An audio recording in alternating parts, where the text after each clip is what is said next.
Common நெஞ்சங்களுக்கு வணக்கம். இன்னைக்கு இந்த வீடியோல நம்ம வந்து எத பத்தி பார்க்க போறோம் அப்படின்னா, ஏர்டெல் சிம்ல ஐஎஸ்டி பிளான் டீட்டெயில பத்தி தான் பார்க்க போறோம். இந்த ஐஎஸ்டி பிளான் எதுக்காக வந்து யூஸ் ஆகும் அப்படின்னா, நீங்க இந்தியால இருந்து இன்டர்நேஷனல் கால் வந்து பண்ணணும் விருப்பப்பட்டீங்க அப்படின்னா, கண்டிப்பா இந்த ஒரு ஐஎஸ்டி பிளான் வந்து இருக்கணும். ஓகேவா? இந்த ஐஎஸ்டி பிளான்ன்றது கம்பல்சரியா கேட்டீங்கன்னா அப்படி கிடையாது. நீங்க நார்மல் டாக் டைம் வச்சே வந்து பார்த்தீங்கன்னா, இன்டர்நேஷனல் கால் வந்து பண்ண முடியும். ஆனா, அதுல வந்து பார்த்தீங்கன்னா, நம்மளுக்கு வந்து ஹையர் ரேட் வந்து பார்த்தீங்கன்னா சார்ஜ் பண்ணுவாங்க. இதுவே நீங்க ஐஎஸ்டி பிளான் அப்படின்னு போடுறீங்க அப்படின்ற பட்சத்துல ஏர்டெல்ல குறிப்பிட்ட டிஸ்கவுண்ட் வந்து தந்திருப்பாங்க அந்த ஐஎஸ்டி பிளானுக்கு. அந்த பிளான் படி ஒவ்வொரு கண்ட்ரிக்கு ஒவ்வொரு ரேட் வந்து ஃபிக்ஸ் ஆகியிருக்கும். அந்த ரேட் மட்டும் தான் நம்ம டாக் டைம்லேருந்து வந்து பார்த்தீங்கன்னா டிடெக்ட் ஆகும். இதுக்கு தான் வந்து பார்த்தீங்கன்னா ஐஎஸ்டி பிளானு. இப்போ நான் சொல்றது புரியல அப்படின்னாலும் வீடியோவை கொஞ்சம் கடைசி வரைக்கும் பாருங்க. நம்ம ஃபோன்ல எதுக்காக வந்து டாக் டைம்லாம் யூஸ் பண்றோம் அப்படின்ற கான்செப்ட் இந்த ஒரு வீடியோ மூலியமாவே நீங்க வந்து தெரிஞ்சுப்பீங்க. உங்களுடைய நம்பர் இருக்கு பார்த்தீங்களா? அது வந்து பார்த்தீங்கன்னா ஆக்டிவா இருக்கணும். அதுல கரண்ட்டா வந்து பார்த்தீங்கன்னா உங்களுக்கு இன்கமிங், அவுட் கோயிங் சர்வீஸ்லாம் இருக்கக்கூடிய ஒரு பிளான் வந்து ஆக்டிவா இருக்கணும். ஓகேவா? அது வந்து நார்மலா நீங்க அன்லிமிடெட் கால் தான் போடுவீங்க. ஏன் அப்படின்னா ஏர்டெல்ல மினிமம் ரீசார்ஜ்னு பார்த்தீங்கன்னா அன்லிமிடெட் கால் தான் இருக்கு. அந்த அன்லிமிடெட் கால வச்சு நீங்க இன்டர்நேஷனல் கால் பண்ணணும் அப்படின்னு நினைச்சீங்க அப்படின்னா கண்டிப்பா முடியாது. அதற்கு தான் வந்து நம்ம வந்து டாக் டைம் வந்து ரீசார்ஜ் பண்ணுவோம்.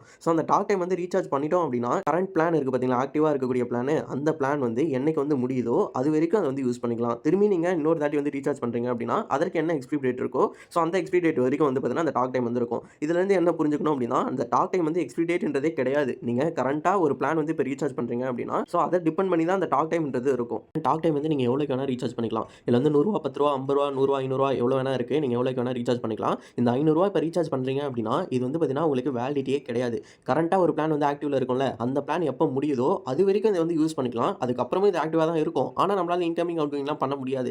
ஏன் அப்படின்னா நம்மளுக்கு கரண்ட்டா ஆக்டிவா இருக்க பிளான் முடிஞ்சிருது அப்படின்னா, இத வந்து யூஸ் பண்ணிக்க முடியாது. இதுலருந்து என்ன புரிஞ்சுக்கணும் அப்படின்னா, உங்களுக்கு கரண்ட் ஆக்டிவ் பிளான் இருந்தா மட்டும் தான் அந்த டாக் டைம் வந்து யூஸ் பண்ண முடியும். இப்போ நீங்க இன்டர்நேஷனல் கால் பண்றீங்க அப்படின்னா, இந்த ஒரு டாக் டைம்ல இருந்து தான் உங்க பேலன்ஸ் வந்து மைனஸ் ஆகுமே தவிர, அன்லிமிடெட் கால்ல இருந்து உங்களால வந்து பண்ண முடியாது. ஜஸ்ட் இத பண்ணிட்டீங்க அப்படின்னாலே போதும், உங்களால வந்து இன்டர்நேஷனல் கால் வந்து பண்ண முடியும். இப்போ வந்து பார்த்தீங்கன்னா, இது ஹையர் ரேட்ல தான் உங்களுக்கு வந்து சார்ஜ் பண்ணுவாங்க. அது என்ன அப்படின்றது தான் இப்ப காட்டுறேன். ஏர்டெல் ஐஎஸ்டி பேக் ரேட் அப்படின்னு நீங்கள் சர்ச் பண்ணிட்டீங்க அப்படின்னா, இந்த மாதிரி ஒரு ஃபர்ஸ்ட்டா ஒரு வெப்சைட் வரும். இதை வந்து பார்த்தீங்கன்னா, நீங்க டவுன்லோட் பண்ணிக்கோங்க. ஓகேவா? ஒரு பிடிஎஃப் தான் இது. இத டவுன்லோட் பண்ணி ஓப்பன் பண்ணிக்கோங்க. இதுல ஒவ்வொரு கண்ட்ரிக்கும் உங்களுக்கு வந்து எவ்வளோ சார்ஜ் பண்ணுவாங்க அப்படின்ற ஆப்ஷன் வந்து இருக்கும். ஓகேவா? IST plan detail. இதுல நீங்க எந்த கண்ட்ரிக்கு கால் பண்ண போறீங்களோ, அந்த கண்ட்ரிக்கு எவ்வளோ ரேட் அப்படின்றத இங்க சைட்ல பார்த்துக்கோங்க. இந்த ரேட் படி தான் உங்களுக்கு டிடெக்ட் ஆகணும் அப்படின்னா, நீங்க இன்னொரு ஸ்டெப் வந்து பண்ணணும். நீங்க வந்து ஏர்டெல் சிம்ல ஐஎஸ்டி பிளான் வந்து உங்களுக்கு ரீசார்ஜ் பண்ணணும். இங்க உங்களுக்கு அதர் பேக் என்ற செக்ஷன் வந்து ₹18 வந்து தந்திருப்பாங்க. 20 டேஸ் வந்து வேலிடிட்டி. இந்த ₹18 தான் ஏர்டெல் வந்து பார்த்தீங்கன்னா ஐஎஸ்டி பிளான். ஓகேவா? இந்த ₹18 எதுக்காக நம்ம பண்ணணும் அப்படின்னா, நம்ம வந்து இன்டர்நேஷனல் கால் பண்ணுவோம் பார்த்தீங்களா, அது வந்து பேலன்ஸ் வந்து பார்த்தீங்கன்னா, அந்த டாக் டைம்லேருந்து மைனஸ் ஆகும் அப்படின்றது நமக்கு தெரியும்.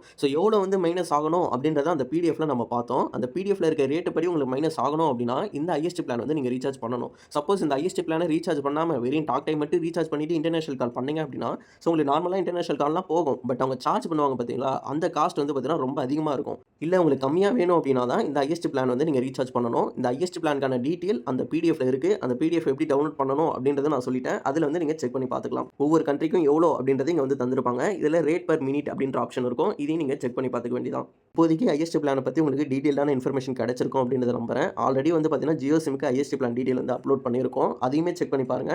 அது மட்டும் இல்லாம நம்ம வந்து மொபைல் ரீசார்ஜ் பிளானுக்கு ஒரு பிளேலிஸ்ட்டும் வச்சிருக்கோம். அதையும் செக் பண்ணி பாருங்க. நெக்ஸ்ட் ஒரு வீடியோல பார்க்கலாம். பாய்.